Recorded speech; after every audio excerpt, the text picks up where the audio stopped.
That was two very different. Very different. But welcome back to another episode of Unscripted. Unscripted with Shelby and Katie. I feel like we haven't been here in a while. We haven't recorded in so long. And then the last episode, I could not get it to work, and I'm so sorry about that, guys. The audio was just messed up. We had some technological difficulties. Definitely. That's not fun. But today we're going to be talking about my testimony. Yeah. And then in a different episode, we'll talk about her testimony. And throughout this episode, I'll say stuff, and then she might come in with something, her opinion. I don't really know. We're just gonna play this one by ear because it's our personal story and not just and our specific relationship with God, how our relationship is with God. Yeah. So I mean, and everybody's is different. Everybody's looks different. Mm-hmm. So with that in mind, let's get into it.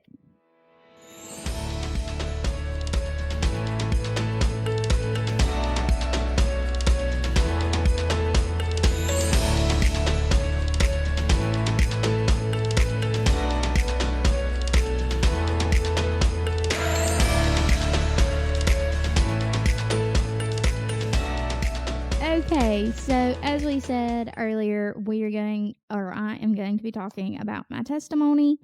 And in that, there's going to be a little bit on how Katie and I met and our relationship and how that's grown. Because whether she knows it or not, she's been a very big part of my testimony. So, So I grew up in a Christian home. Normally when I think of testimonies, and I've grown up hearing people's testimonies. I went to what was nicknamed the drug church, and so everybody's testimonies were like these crazy, miracle from God, crazy things, and I was like, oh man, I don't have a testimony. I know, because if that's a testimony, I don't have one.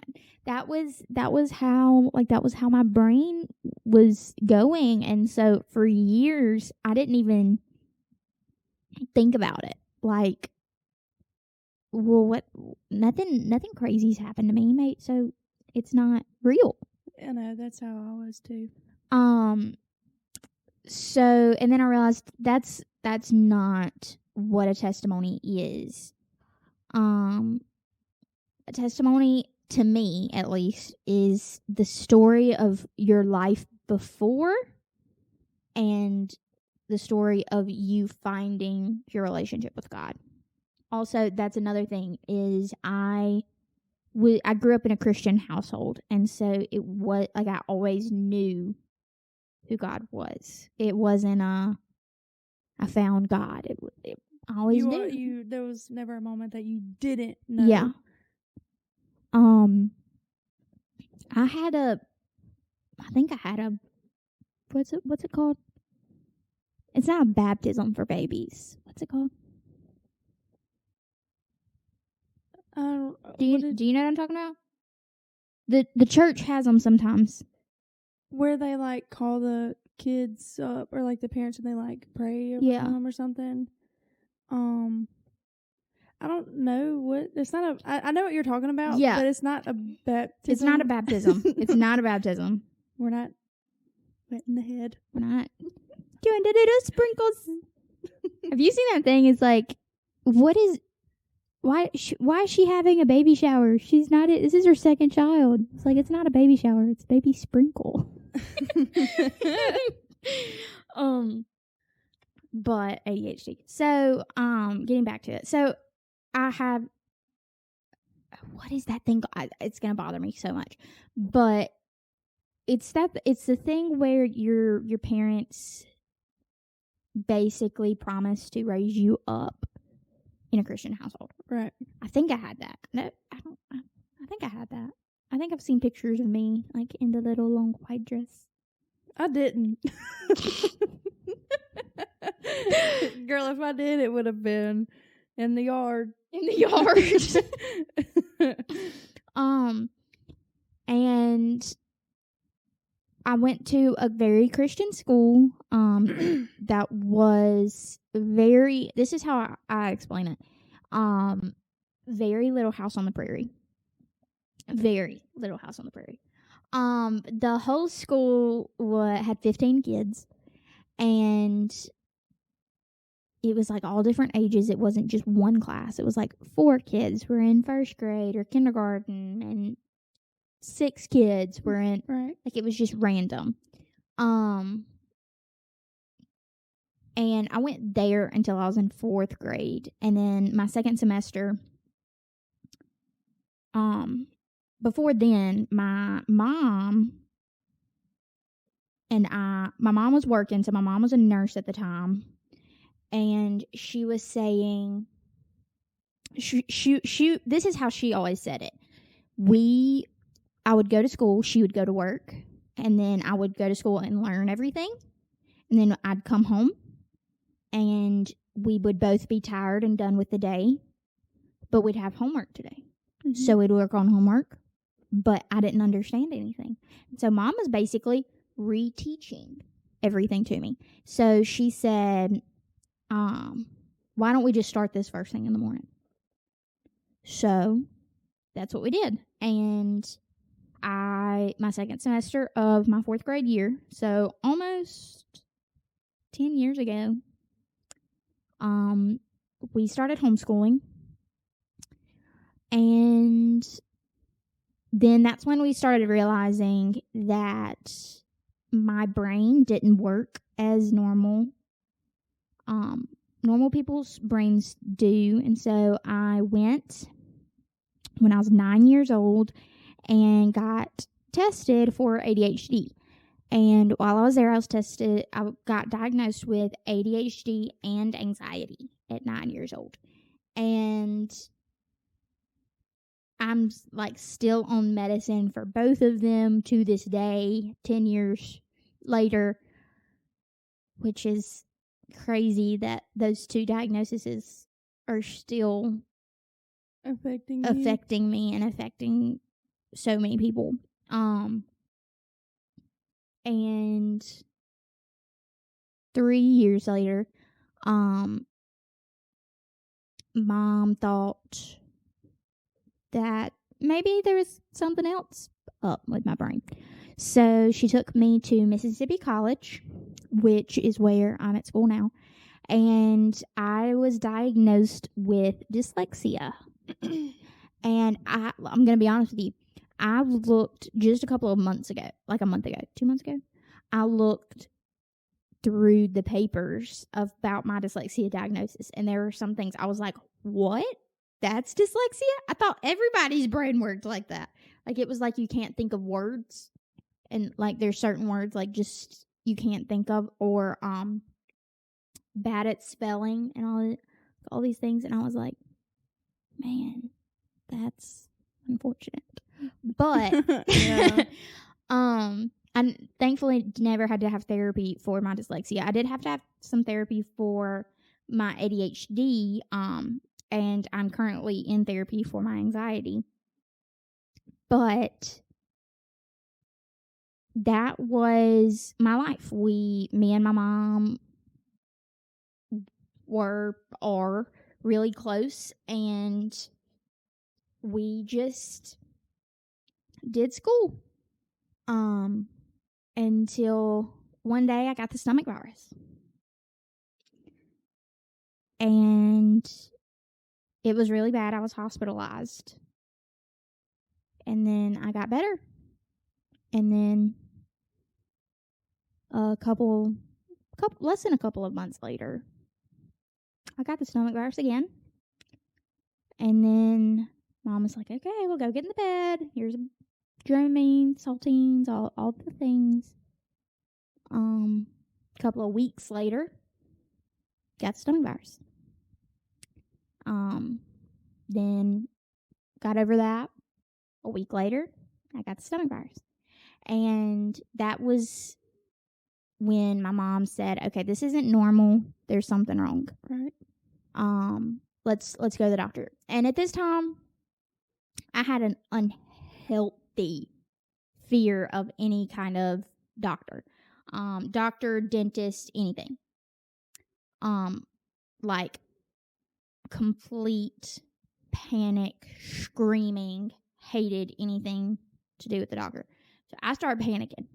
And we go to GI Associates, and I got really nervous. I was so nervous because it says on the outside, I can't remember what it says, but it says something GI Associates, something, and endoscopy. Mm-hmm. And I said, Mom, what's an endoscopy? And she said, it's where they put you to sleep and then they put a camera down your throat and into your stomach and they see what's going on in there. And I flipped out. I was like, no. And she was like, we're not doing that. We're not gonna do that. This is just like a checkup to see what's going on with your stomach. And I was like, okay. She said, they're not gonna give you any shots. They're not gonna take your blood. They're not gonna do anything. So I was like, okay. So we went in there and the doctor said, so I'm gonna prescribe you some of this medicine. Okay. And then she said, but also just to make sure everything is, just to do a little check. I want to start off with an endoscopy. Panic. Panic. And Mom was like, no. So at this time I was homeschooled. We didn't have a health insurance. And so we paid out of pocket. And so Mom was like, we cannot afford to do this right now. We're not going to do it. Like, my husband is on a pastor's salary. We're not going to do this. And I took the medicine and I never got better. So then the doctor said, well, let's send you to this other doctor. So she sent me to another doctor, and let's fast forward a lot of doctors later. I'm still not better. So, this is something.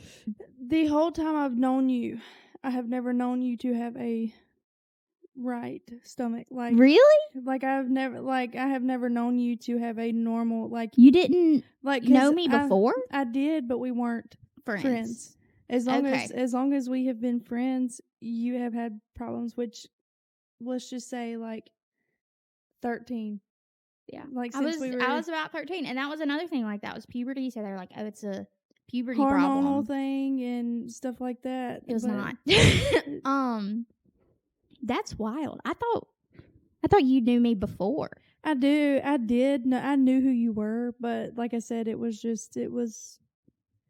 didn't, like, girl, it was weird.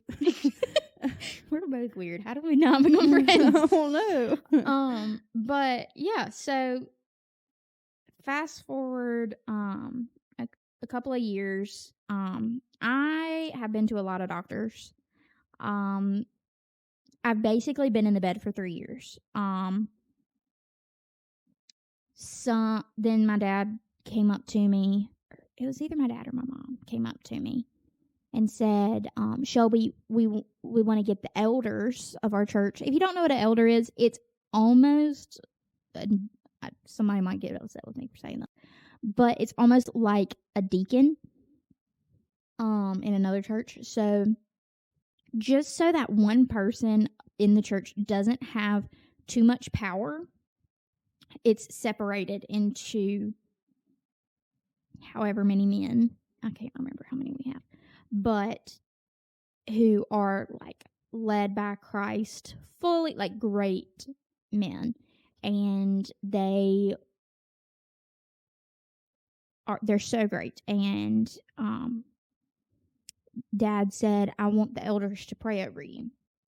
At this time, I was probably 14 or 15. Very, I don't want to say insecure, but like in my shell. I didn't do anything out of the ordinary. I barely got out of bed. I was so sick. Because at this point it wasn't every couple of weeks I was getting sick. It was every single day and every single minute I was nauseated.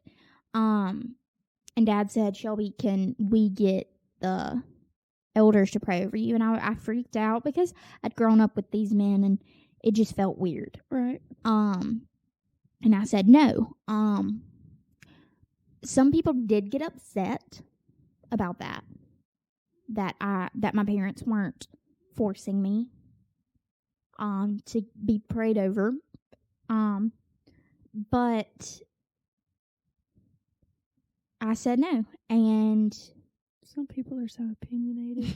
Drives me insane. I said no, and at some point, just not like less than a month later, I'd say. No, a little more than a month. I had to go find somebody in the church, and I went running looking for them, and I saw a group of ladies. I think it was, if I could remember right, it was Jen and Tawanda and a couple of other ladies. I cannot remember. I'm sorry if you're listening to this and you were there. It's all a blur. But they were going into every room of the church and praying. And I just was waiting because it was somebody in that group I had to ask a question to or something. And no, I remember now. Okay, it was Jen. I'd asked Jen if Melissa was coming to church or something. And so I just waited until they were done. And she said, they got done praying, and I said, hey, can Melissa stay with me tonight or something like that? And she said, yeah, that's fine. Hey, Shelby, come here. I was like, okay. They're like, we're going to pray over you. Didn't give me a choice, didn't give me a chance to say no. And I was like, okay. And so all of these ladies gathered around me, got oil. Where the oil came from, I have no idea. Anointed me with oil and prayed over me. And a week later, for a month maybe, I was fine.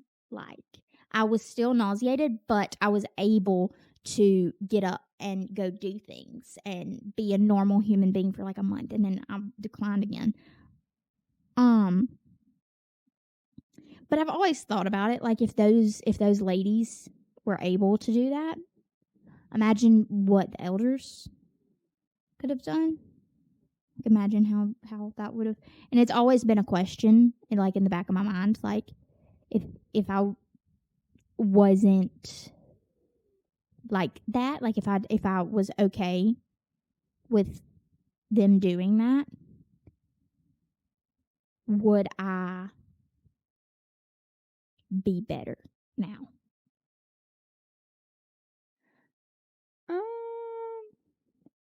It's something I've always wondered. Because 6 years, almost 6 years later, I'm still sick. Yeah, but just because they were elders, just because there was a difference doesn't mean that God didn't equip what's in those elders in those women. Yeah. There was something that you were uncomfortable with the men praying over you, so God put you somewhere else to be prayed over. He's not going to put you, especially if it's supposed to be for you. I highly doubt he would have put you in an uncomfortable situation. And these women you trusted. So, and not that you didn't the men, but it was just more of a comfort thing. And I think it has to do more with the reason why you aren't better as far as, health wise. I think God's still brewing up some stuff, it's hard I'm sure you battle with that every day. Because I would. Yeah. It just having questions like that, but But then we realized that we had been doing all these things with my stomach.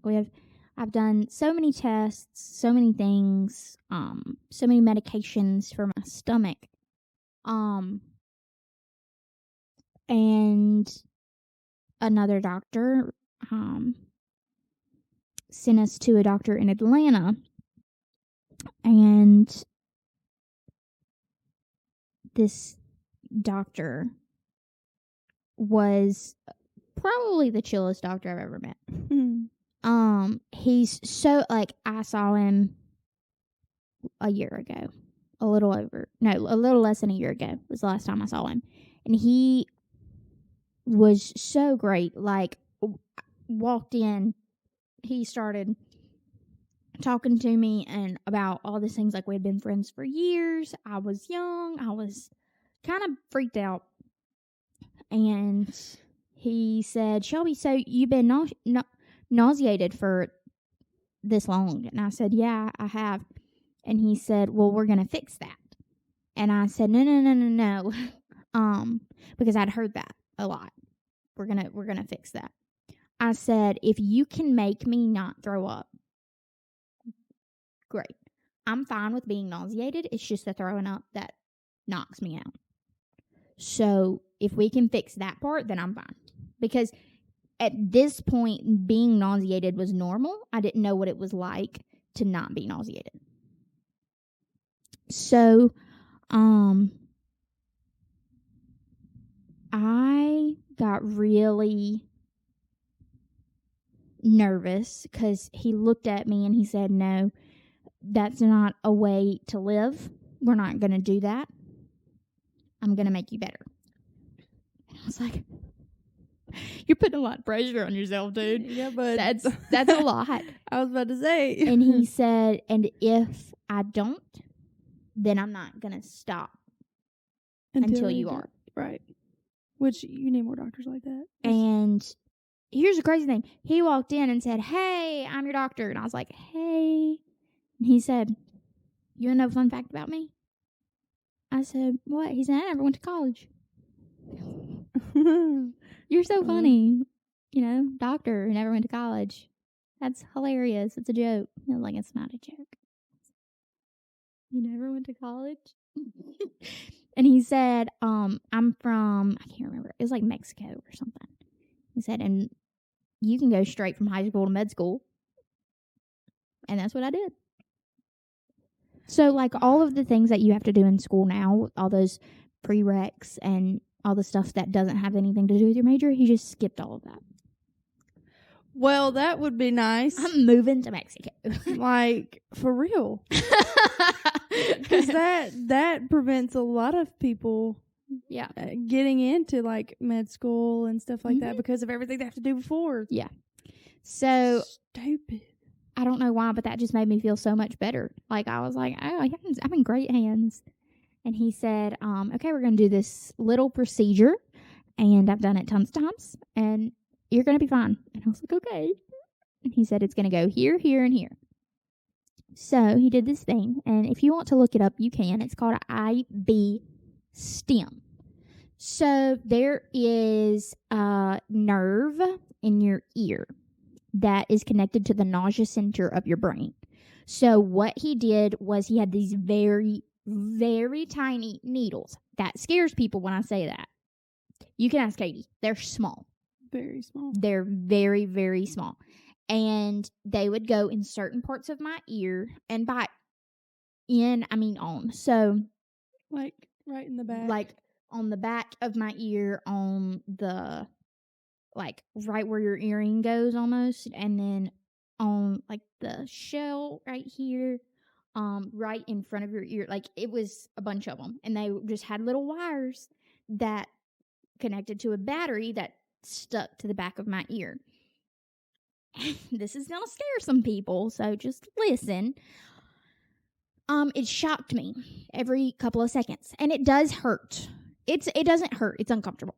It's really uncomfortable for the first couple of hours, and then your brain gets used to it, and it's fine.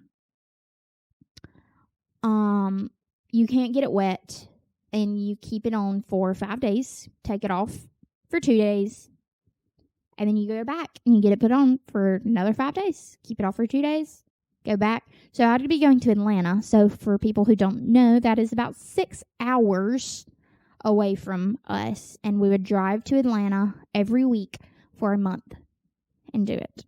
And I've done this twice now. The first time I did it, do you remember the first time I did it? Not exactly. I remember whenever you were talking about it, Mm-hmm. but I don't know when. Okay, I think it was 2022. No, 21. It was 21 Yeah. when I did it. Dear Lord. What? I feel like it was closer than that. No, it was 21 because 22, because I remember it was right after COVID. And so we would every time we went, we would do something fun, like the Coca-Cola Museum or something like that. Yeah. And we had to wear masks and stuff like that. Yeah. Yeah, I don't know. I guess it just felt closer than it was because time's kind of gotten away from me. Mm-hmm. But I got so much better. Like, I was still nauseated, but I was a normal human. In that time, I'd been going to therapy, and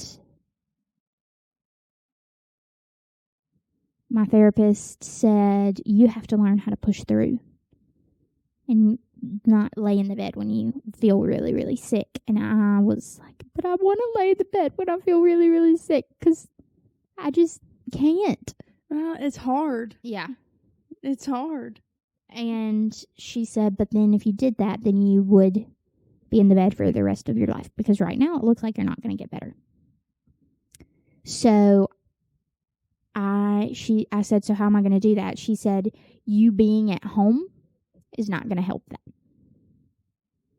I said, but I'm homeschooled. She said, then we got to fix that. So That's when you went to school. that's when I went to school. I went to Simpson Academy from grade 11 to grade 12. I graduated from there. And it made me push through because we didn't tell them I was sick or anything like that. You just, yeah. Because I didn't want to have that there where I could be like, no, I'm sick. I can't do this. Can't do it. that. Can't do it. But that helped so much. Just getting out and doing things even when I was sick.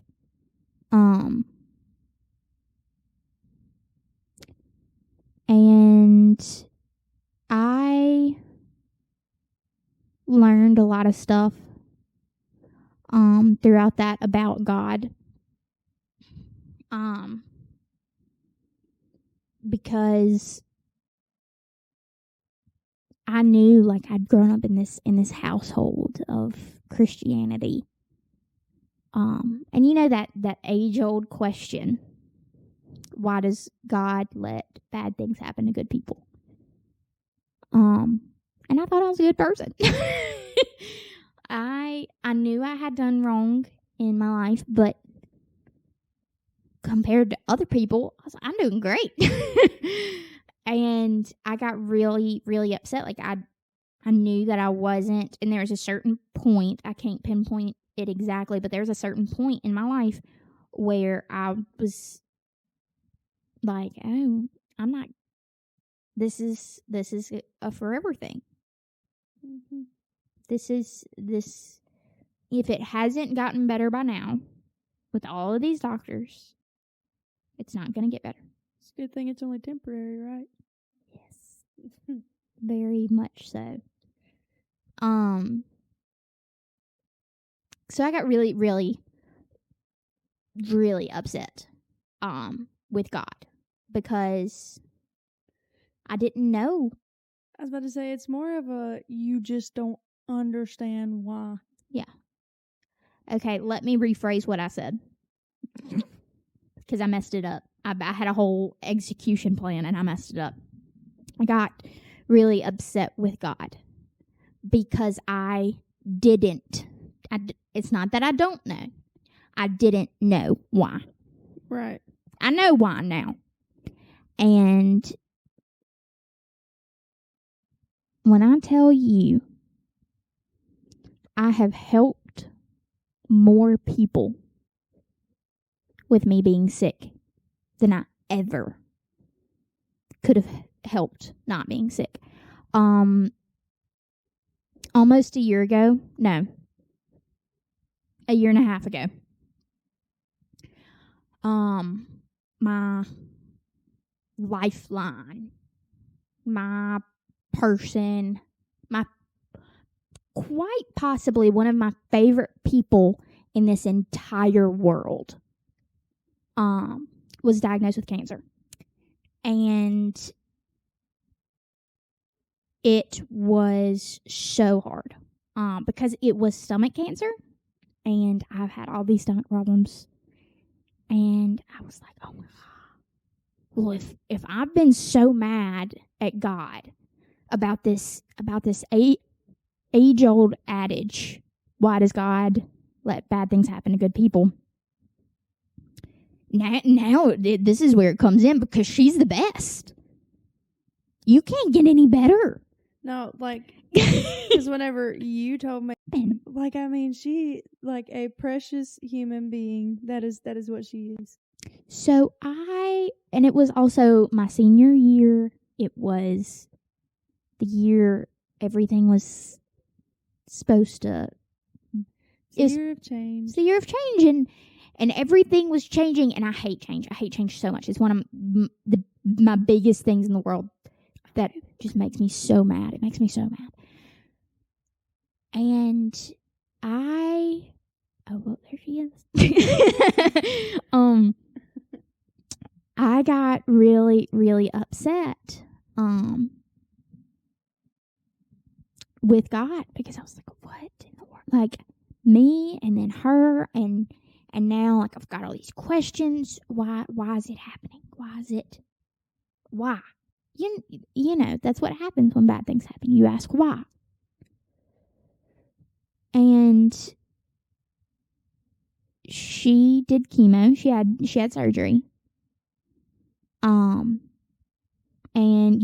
she stayed in the hospital for 6 days. I was there every day. And she had to do this thing, and I'm kind of getting off topic, but it's really funny. She had to do this thing where, because she couldn't get up and, like, walk around, she had to keep her lungs strengthened, and so she had to do this thing where she had to, like, breathe in on this little tube thing. You know what I'm talking about? Mm-hmm. And, like, make the little ball go up and then back down, and she had to do it, like, 10 times or something like that. Well, she was really weak, and so she couldn't do it. So I played the Eye of the Tiger song, and I'd be like, bum, bum, bum, bum. Look, man, music is a motivation. And I'd be like, come on, you can do this. You right can do there. this. The ball's right there. And, like, I was like, you can do this. So then, a couple months later, she had to go through chemo. And here it is. Here's my whole reason for telling this story. When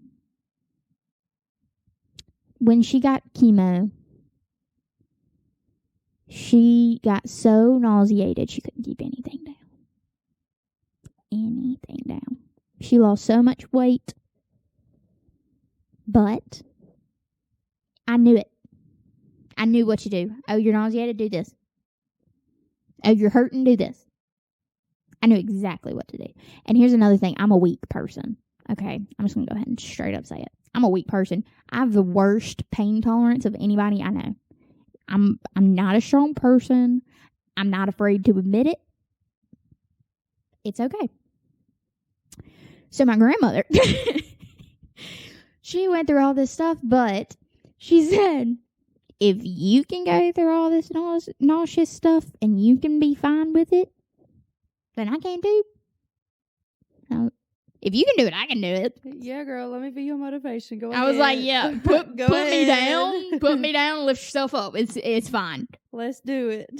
And then she'd say, well, what do you, or she'd text me, I'm really nauseous. What do you think I should do?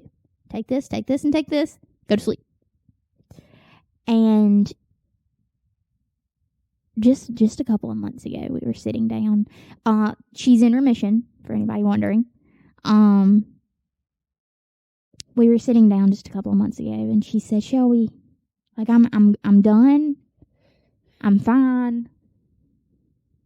Why are you sick? Like, why couldn't you just have something where you can be done? And I said, because if I hadn't been sick, I wouldn't know how to have taken care of you. And she said, really? And I said, yeah. And she said, but I'm better now, so now you can get better. And I said, you're not the only sick person in the world. Yep. And sometimes my roommate will get sick. I'm like, here, this is what you need to do. I know exactly what to do. And my whole thing is I love to take care of people. It's one of my favorite things to do. If you're sickly, I want to take care of you. And so being sick has helped me with that. Now, sometimes I'm so sick I can't help take care of people. But I'm getting better at pushing through. And I know what I can do and what I can't do. There will be times when I'm really, really upset with God. If I get really sick on a day I'm supposed to do something fun and I get really sick to the point where I can't get up, I'll get really upset with God. But on every other day, I thank God, and it's going to sound crazy, but you got to trust me. I thank God that I got sick, because now I can take care of people better, because I know what they're going through and I know what it's like. Yeah, because you have an understanding.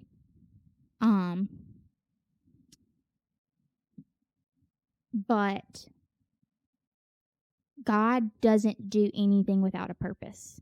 Mm-hmm. And it has taken me a long time. He's very much so intentional with what he does. Yes. And it's taken me a long time to get to the point where I am today, where I know that whatever happens, it happens because God wants it to. Mm-hmm. And that it's like the children's song, he's got the whole world in his hands. And I like to think of it as like we're little dolls. You know how you hold your little dolls and you put them where they need to be. Mm-hmm. And that's what God's doing. He's putting us in a position where right now we don't know why. We ask that question, why God? Why me? Why now? Why this? But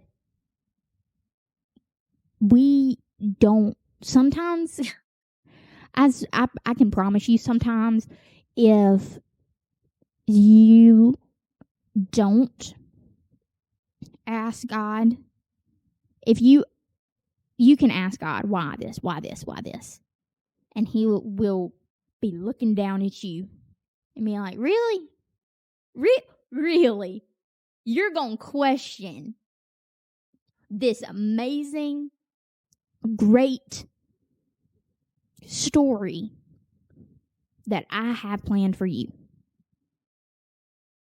Because we get so caught up in the moment. We get so caught up in the pain instead of, we always ask God why, but we never give gratitude and we never give thanks for the things that he puts us through. And it's hard to, but I've been learning and picking up on certain things, because you can't see it, but it's the invisible hand of God moving. You don't understand why then, but then whenever you see, whenever you get past it. And one of my favorite things, and I think I saw it on Instagram or something. I've even said it on stage at Overflow. It's whenever Moses was crossing the sea, and God split the sea open. And he made a way through the sea. He didn't remove the sea. He didn't dry it completely up. He just made a way through it. He didn't pick them up like little Barbie dolls and put them across it. He just made a way. They still had to walk across it. They still had to put in the work. They still had to put in it. They still had to believe that God was going to keep those walls up. Yeah. And that's what I live by now. He's not going to take you out of a situation just because it's hard. That's the very reason why he put you in it. How do you think we pick up on things? How do you think we learn? It's like a kid. We're a sponge. We absorb everything he does and says and shows us. But think about it, a child. If a child is climbing on something and they fall and get hurt, they're probably not going to do that again. They're probably not going to start climbing again. No, girl, because I would. You have to get hurt and you have to figure out. Endure the pain. Mm-hmm. Because whatever happens and whatever is going to happen in your life, God's got a plan for it. And it could be a life like Job. Woo! There we go. I said it. But that's probably one of the biggest parts of my testimony. You continue. That's probably one of the biggest parts of my testimony is God isn't going to put me in a position that He isn't going to put me in a hard position that isn't going to make me better in the end. That isn't going to make my faith stronger. That isn't going to make... Now, I know it throughout my testimony, it seemed like I didn't say a lot about God. But that was because for a lot of it, I felt so far away from God because I was so angry. Other people. I had never met another person like me. Mm-hmm. And I was so angry at God. And now I see that just because people aren't like me doesn't mean that they won't understand. I've met people and they'll be like, so what's your story? And I'm like, oh, I'm sick. And they're like, oh, what do you mean? And I'm like, well, I've been nauseated for 5.5 years. And they're like, well, when I was pregnant, I was sick for the entire 9 months and it was terrible. And I'm like, yeah, see, I know what it's like. I'm not your kind of sick, but I'm sick too. And now I don't like being nauseated. That's I don't like. That's a no-no. I don't like when my stomach feels weird, but I do know what it's like to struggle to get up out of bed, to make it through the day, to just get up and go because you're so tired. You are absolutely drained because of your illness, and you can't help it. And even medicine that doctors tell you are supposed to help you doesn't help you. And you feel like a lab rat because you're on so many different medicines, different doses. And it's like, no, this is going to help you. I still feel like crap. Thanks. Yeah. So you say you're not a strong person, but it takes a strong person to have to go through that because it's not easy. It's not easy to feel those feelings and still keep on going. But like they say in everything, a lot of it is 90% mental, 10% physical. Mm-hmm. Regardless if you're hurting or you're not doing well physically, you got to push through it mentally. That's why you have to be on top of things mentally. Mm-hmm. But it's hard. And that's why I go to therapy.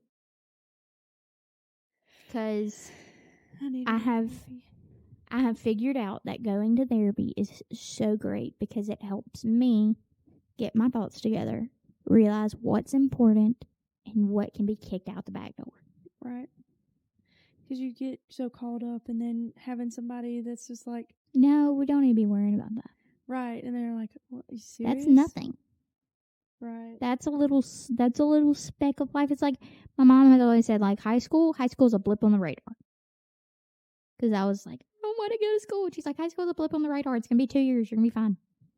It's like, 2 whole years? It's like half of college. So, I guess that's where I can end it. We can end it there. God is going to put you in really, really hard situations. But just know that whatever hard situation he's going to put you in, he's going to get you out in the end. He's not going to take you out, but he's going to help you to get through it.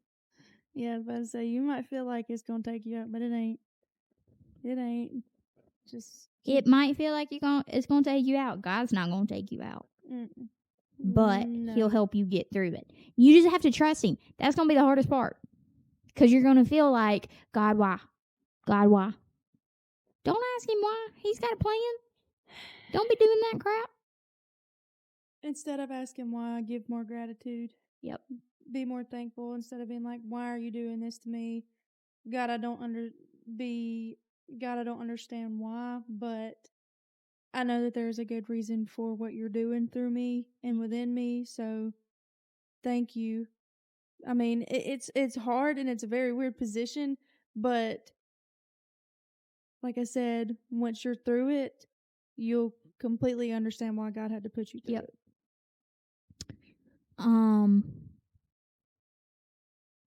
But you do very much so have a testimony. Mm-hmm. And it is not boring. But I guess that's where we'll end it today. Next time, Katie's testimony. One more thing before we end it. If you go look in the description, you'll see that we have added one more thing. I think Katie has forgotten about this. Have I? I think you have. We've added one more thing. There is this thing, and it's gonna say Google Form. Oh.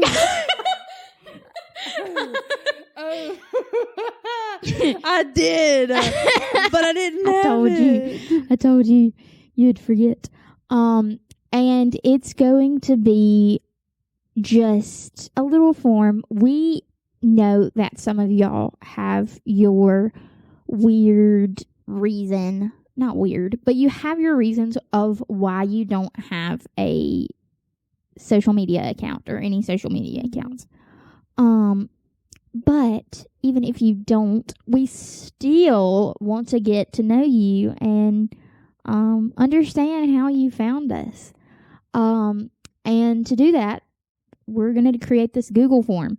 So in the Google form, there is... I'm going to find it. Hold on. Also, by the way, like, I'm one of those people that is not good with social media. I am not a social media person. But I do make posts to notify people like we got it, we're there, and I try to like put devotions and stuff out there or just like little quotes and verses, but like with how it is so hard, and I'm trying to be more active on it so that people will know more and like the word will get spread more, like about unscripted, but it is so hard. Mm-hmm. So some of the things on here, what is your name? And none of them are required. So if something you just don't want to fill out, you don't have to. Your name, how did you hear about us? What topics would you like to hear about? How can we pray for you? Where are you from? Because sometimes we get some really craziness where people are from, and we're like, what? 'Cause we can see like what region of the country or the world you're from, and sometimes it's sorry guys, technical difficulty. We got it. What topics would you like to hear about? How can we pray for you, and how can we get in touch with you?